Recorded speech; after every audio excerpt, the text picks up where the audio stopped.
Assalamualaikum warahmatullahi wabarakatuh. Halo anak-anak kelas 8. Ketemu lagi dengan Bu Yus dalam pelajaran IPA, Ilmu Pengetahuan Alam.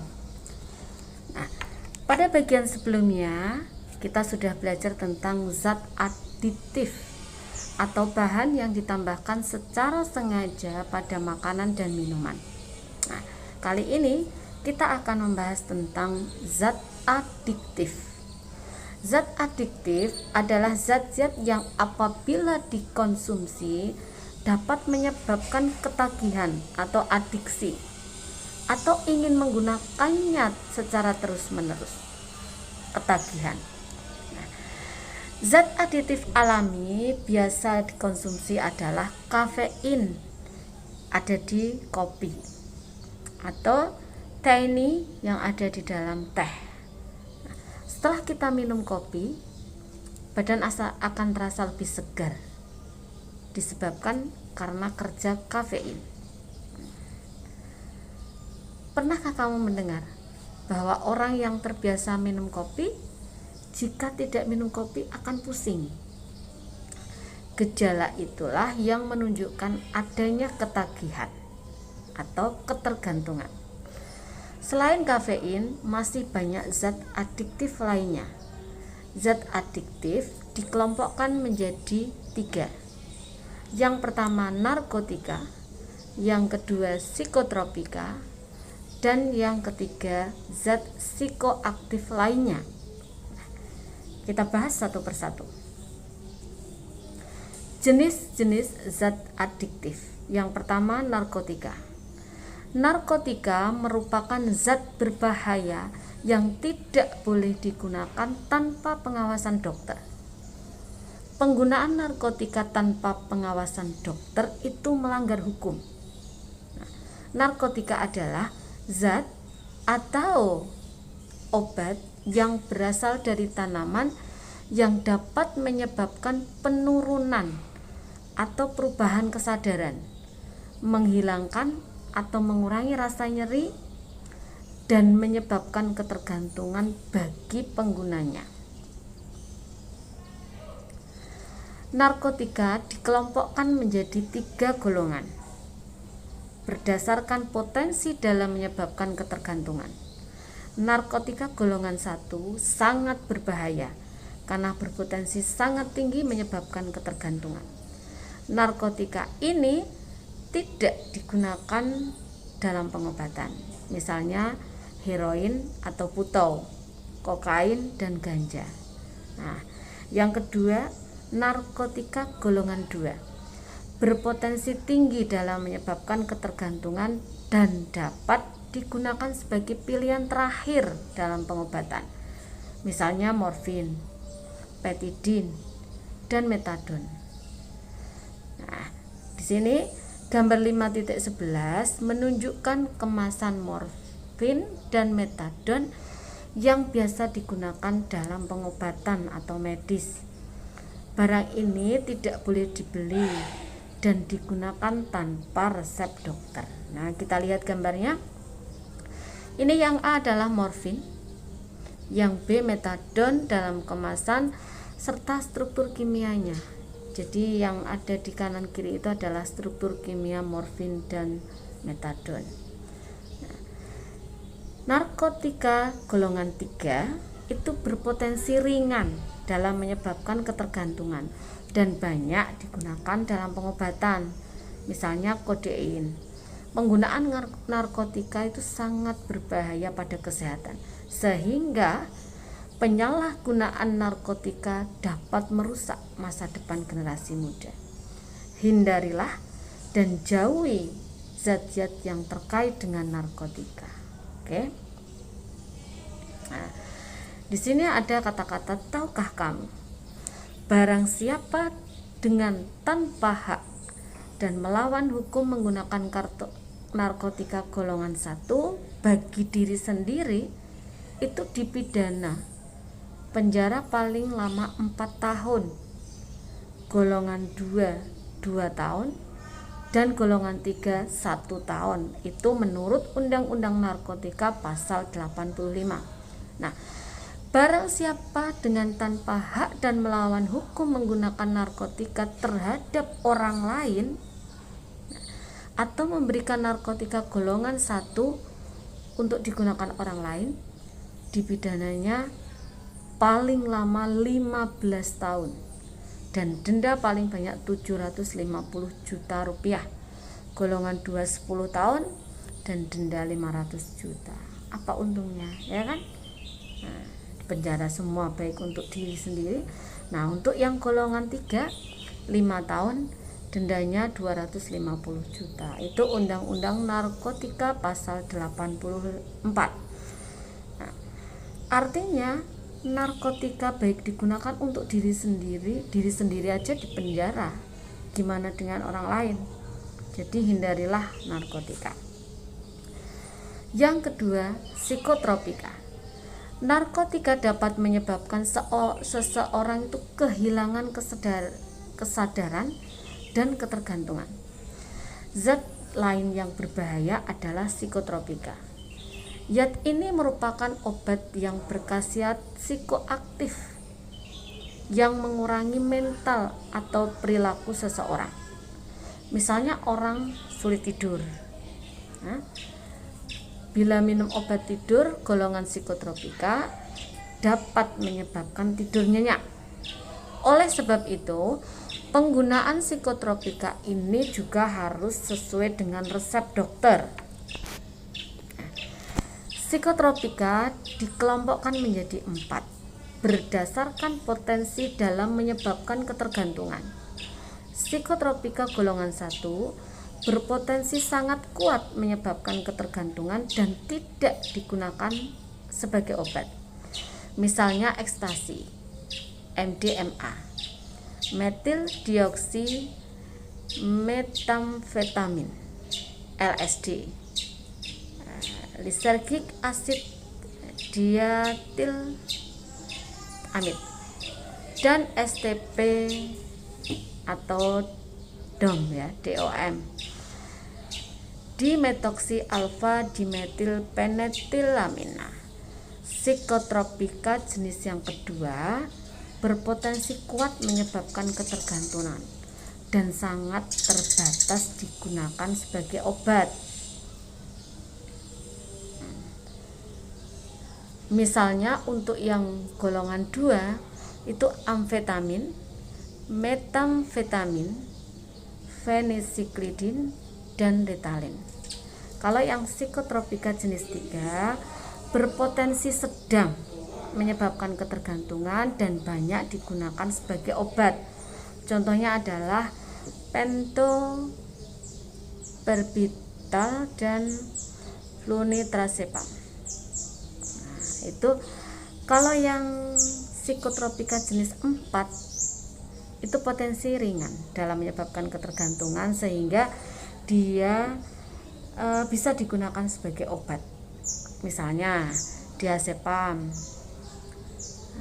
klobasam, fenobarbital, barbital, klorazepam, dan nitrazepam. Ini kalau anak-anak ngelihat ini kayak di bawah ini, jadi obat di situ mengandung nitrazepam. Obatnya namanya Mogadon, mengandung nitrazepam karena dia golongan yang keempat sehingga ringan menyebabkan ketergantungan. Nah, ini nitrazepam dalam bentuk tablet dan struktur kimianya. Itu psikotropika ada 4 dan yang nomor 4 itulah yang menyebabkan ringan ketergantungannya. Nah, sekarang di sini barang siapa tanpa hak dan melawan hukum menggunakan psikotropika golongan 1 di luar ketentuan hukum dapat dipidana 4-15 tahun penjara dan dendanya 15-750 juta rupiah. Itu undang-undang tentang psikotropika pasal 59. Jadi baik narkotika ataupun psikotropika, penggunaan untuk diri sendiri aja ada hukumnya. Yang ketiga, zat psikoaktif lainnya. Selain narkotika dan psikotropika, terdapat zat atau obat lain yang berpengaruh terhadap kerja sistem saraf pusat jika disalahgunakan atau dikonsumsi dalam jumlah besar dan dapat menimbulkan dampak yang berbahaya bagi kesehatan tubuh. Beberapa contoh psikoaktif selain narkotika dan psikotropika adalah alkohol, nikotin, dan kafein. Jenis alkohol yang banyak digunakan,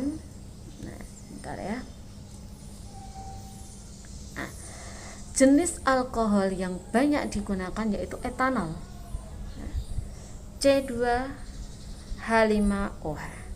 Zat ini dapat diperoleh secara alami melalui fermentasi glukosa dengan ragi atau Saccharomyces cerevisiae. Bila seseorang meminum minuman beralkohol, maka kandungan alkohol dalam darahnya akan tinggi, menyebabkan orang itu mabuk dan mengalami penurunan kesadaran.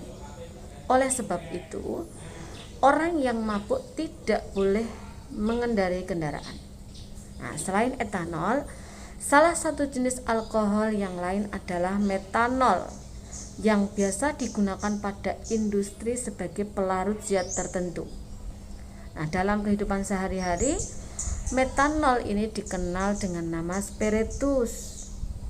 Zat ini sangat beracun dan bila terminum dapat memutuskan saraf mata sehingga orang dapat menjadi buta bahkan meninggal dunia. Nikotin terdapat pada daun tembakau. Nanti di gambar ada ya. Daun tembakau ini biasa digunakan sebagai bahan pembuatan rokok. Akibatnya, orang yang merokok dapat lebih tahan kantuk atau lebih aktif.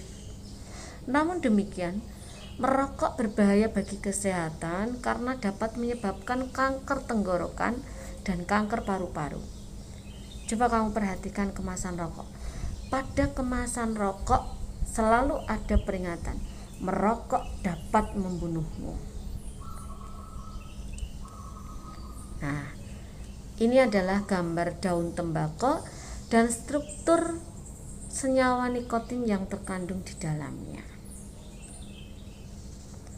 Nah, kita lihat yang kafein. Kafein merupakan zat secara alami yang ada dalam kopi. Nah, tahu nggak? Selain ditemukan dalam kopi, kafein juga ditemukan dalam teh dan dikenal dengan nama theine. Namun kadarnya tidak sebanyak pada kafein di kopi. Meskipun kafein merupakan zat psikoaktif, namun tidak ada larangan dalam penggunaannya. Umumnya kopi itu dikonsumsi dengan tujuan agar tidak mengantuk. Hal ini disebabkan karena kafein itu merupakan stimulus yang mampu meningkatkan kerja otak. Mengkonsumsi kopi tidak dilarang, tetapi tidak dianjurkan untuk konsumsi yang berlebihan. Di sini struktur kimia kafein yang gambar A-nya itu minuman kopi dan B minuman teh. Kopi dan teh sama-sama mengandung kafein dengan kadar yang berbeda. Nah, sekarang kita baca lagi. Tahukah kamu? Zat adiktif juga dapat dikelompokkan berdasarkan pengaruhnya pada tubuh. Yang pertama, stimulan. Stimulan itu merupakan zat adiktif yang dapat meningkatkan aktivitas sistem saraf pusat atau fungsi organ tubuh lainnya, seperti meningkatkan detak jantung, laju pernafasan, dan tekanan darah. Stimulan akan membuat orang lebih siaga ya, dan tidak merasa lelah. Contohnya kafein, nikotin, kokain, dan metamfetamin. Nah, ingatlah, kokain dan metamfetamin dilarang digunakan. Barang siapa yang menggunakan di luar ketentuan dapat dihukum penjara 15 tahun penjara. Nah, yang kedua sedatif atau hipnotika atau dikenal dengan depresan, merupakan zat adiktif yang memiliki efek kebalikan dari stimulan tadi. Kalau depresan, dia akan menghambat aktivitas sistem saraf pusat atau fungsi organ tubuh lainnya. Depresan itu akan menurunkan kesadaran dan menyebabkan rasa kantuk, menurunkan tekanan darah, memperlambat detak jantung, dan membuat otot lebih rileks. Nah, contoh depresan ini adalah asam barbiturat, alkohol, dan diazepam. Nah, kita lihat yang terakhir, halusinogen merupakan zat adiktif yang memberikan efek halusinasi atau khayal. Pengguna zat ini akan mendengar atau melihat sesuatu yang sebenarnya nggak nyata. Contoh halusinogen adalah LSA, lysergic acid amide, dan LSD, lysergic acid diotilamide. Penggunaan LSA dan LSD juga dilarang secara hukum. Oleh karena itu, hindari narkotika dan psikotropika. Nah, oke anak-anak, sampai di sini pada video berikutnya kita akan bahas tentang dampak penggunaan zat adiktif bagi kesehatan. Semoga bisa dipahami. Semangat belajar. Assalamualaikum warahmatullahi wabarakatuh.